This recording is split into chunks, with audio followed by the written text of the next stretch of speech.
Every video you look at telling you about things to do before Wrath of the Lich King, or even Wowhead posts, all say the same sort of thing. Get professions done, get loads of gold to buy stuff in Wrath, get your ults ready, and whatever load of generic boring things you can think of. Well, that ain't going to be this video. So when it comes to things to do before Wrath of the Lich King actually launches, firstly and probably most importantly to be sure to get done is your professions on all your characters, because using them now to make gold ready for Wrath of the Lich King to get your Dark Moon card greatness is going to be really important.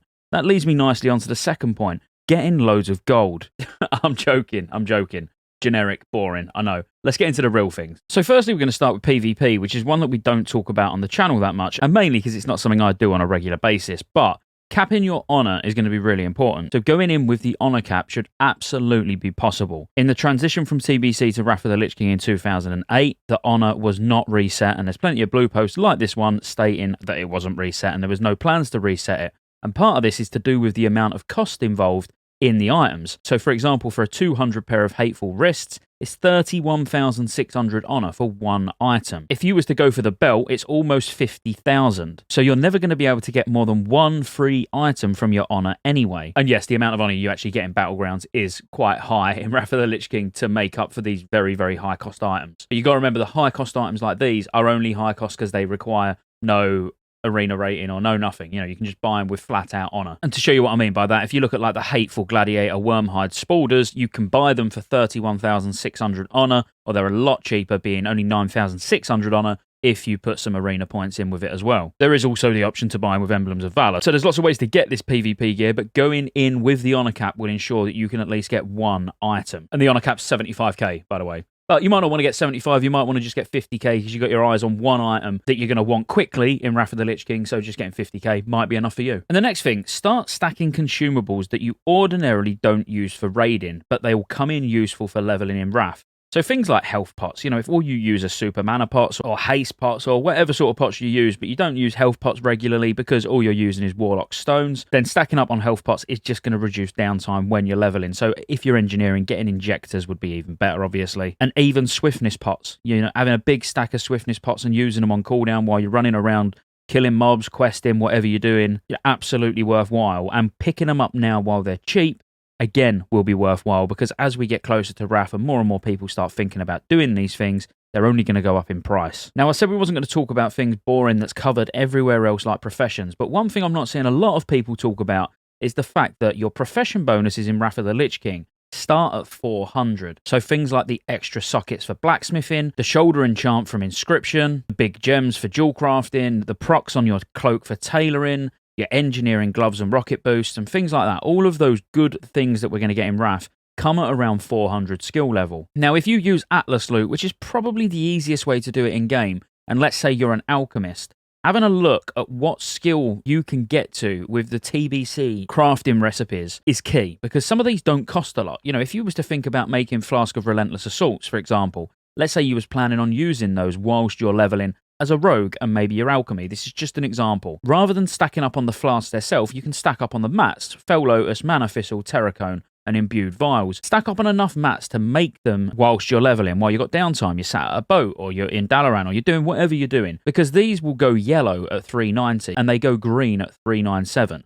So if you was to make these until 397, you only actually need 3 points from the new materials in Northrend before you actually get your big profession bonus for most of the professions. You could do the same thing with blacksmithing, making Dawn Steel bracers, for example, or Swift Steel bracers, or any of these where you can see that they don't go green until 395. Don't get me wrong, some classes are going to be far more expensive than others. Like I personally am doing engineering and enchanting this way, so I plan on getting 390 enchanting and engineering, basically before even worrying about any Northrend materials, which is going to not just cut down on cost, but it's going to cut down on time, and I'm going to get that profession bonus quicker, which is going to actually assist me in leveling faster. Definitely one worth thinking about. And as I say, looking at Atlas loot is probably the easiest way to do it. One more minor thing about professions, but getting herbs to max a scribe is going to be important. You probably aren't even considering this because you might not want inscription, but trust me, playing the let's see if I can craft a nobles card game will not only make you some gold, but benefit your guild or even your main if you need a Dark Moon card greatness. So looking on any profession website and getting a rough idea on the mats that you're actually going to need, having them all stockpiled now, and then in the pre-patch, just one of your ults, just get maxed inscription, and then even looking at Atlas loot again once inscription's added to it during TBC, and getting it to 390. You know, you want to get to making the Dark Moon cards as quick as physically possible, and then if you've got a bit of downtime or you're bored, or you want to fly around, get some herbs, or even you've got guys in the guild that are farming herbs and you can be one of them that's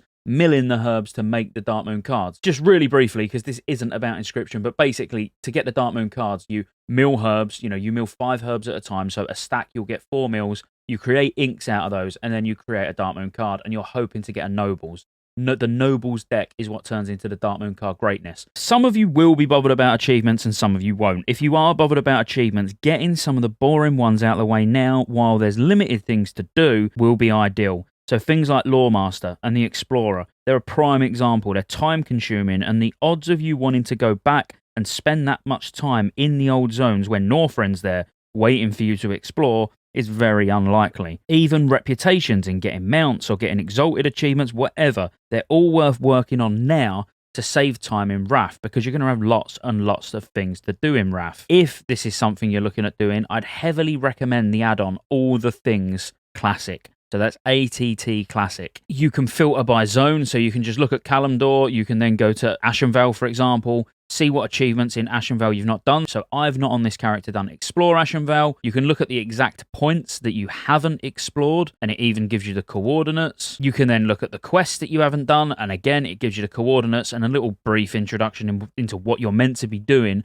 So it's a very, very, very useful tool for doing the Explorer and Lawmaster now. And as I say, if you're just stood around in Shattrath like my rogue is, doing nothing, why not go and start on some of these achievements? Because you might later on down the line be like, oh, I actually wish I'd done that, because now I've got to waste 30, 40 hours, during Wrath when I could be raiding or leveling an ult to go back and do this. And I know this one gets mentioned everywhere, but it gets mentioned for a reason. Getting your Armani Warbear from the ZA timed run is going to be important. It's only going to be important if you're bothered about uncollectible items going forward. So this is going to be something that you can't obtain, or you shouldn't be able to obtain. It should be removed with Wrath of the Lich King. So you can still do a timed run, but you just can't get the mount anymore. And this, obtaining the mount, becomes a feat of strength. We've got to remember it's classic. So I don't want to say you definitely need to go and get it, because they could easily turn around and say, well, no, we'll just leave it in. They've done crazy things over the last few years. Leaving this in wouldn't surprise me at all. Same thing like with Hand of a Dao and Champion of the Naru. They should be removed as well once we go into Wrath of the Lich King. But it wouldn't even surprise me if they got left in. But we need to err on the side of caution and say they should be removed. So things like getting your Hand of a Dao title and Champion of the Naru and getting the Armani Warbear, of course, go and do them, because they then become unobtainable anymore. But who knows? They could quite easily still be in the game. Another one to consider is things like Illusion Dust, Small Brilliant Shards. For the 100 health on chest, you will be able to put these onto a scroll and sell them on the auction house, of course. You can get the Major Mana as well, which is 3 Greater Eternal Essence and a Small Brilliant Shard for 100 mana on chest. Things like Crusader, so Righteous Orbs, Large Brilliant Shards, Life Stealing for 6 Large Brilliant Shards, Essence of Undeath and Living Essence, Enchant Weapon Spell Power, which is quite a pricey one, but people are going to be buying them. And why? Heirlooms. If you can start farming some of these mats now, especially if you're an enchanter, so you can then just bang them on scrolls when the scrolls come in the game and put them on the auction house, the people who are getting their heirloom weapons, they're going to want good enchants to go on their heirloom weapons. Same goes if you're an engineer making scopes. Make the good scopes that don't have a level requirement for the item, because that's important. You can't just go putting mongoose on these weapons and stuff like that and get them on the auction house. But stocking up on these sort of mats now so you can at least get them enchanted for cheap or sell the mats and make a lot of gold. They're things that are well worth getting ready now. Thinking about, right, first heirloom bits I'm going to get is leather chest. Let's get 100 elf on it. I'm going to get, I don't know, the 2 one-handed maces or something like that, and you're going to want Crusader on them both. Go in strat. Get the orbs and things like that, because at the moment, while people are not thinking about it, they'll be cheap. You might even just be able to buy them off the auction house really cheap. Come, I don't know, week 3, week 4 of Wrath of the Lich King, all of this stuff is just going to spike. And that's about it, really. I was going to include all the pre-patch bits as well, because I've got a lot of really good, useful things about the pre-patch, which, trust me, until you hear them, you'll be like, oh, wow, yeah, I didn't know that. But they're things that can just give you a little bit of an edge, I suppose, or things that, no one's talking about. particularly if you're Horde. There's a lot more Horde things in the pre-patch than there is Alliance, which will make sense. But I'm going to do that in a separate video. I'm going to literally record it now, so I'm guessing that this will go out the next day. The pre-patch one will go out the day after this. This will be things to do in Wrath. The next one will be things to do in the pre-patch. Maybe I should call it like minor things to do in the pre-patch, because they're not massive. But anyway, like and subscribe, roll the outro. There's lots of ways you can support the channel to keep me here putting out World of Warcraft content and covering all future MMOs. Consider joining the channel as a member. You get access to emotes, everyone will know you're a member when you comment on future videos because you get a nice icon next to your name, and you get access to members-only videos, which I'll be putting a lot of on the channel throughout the year. Additionally, there's a Patreon link in the description as well. Thank you for watching all the way to the end, and I'll see you on the next one.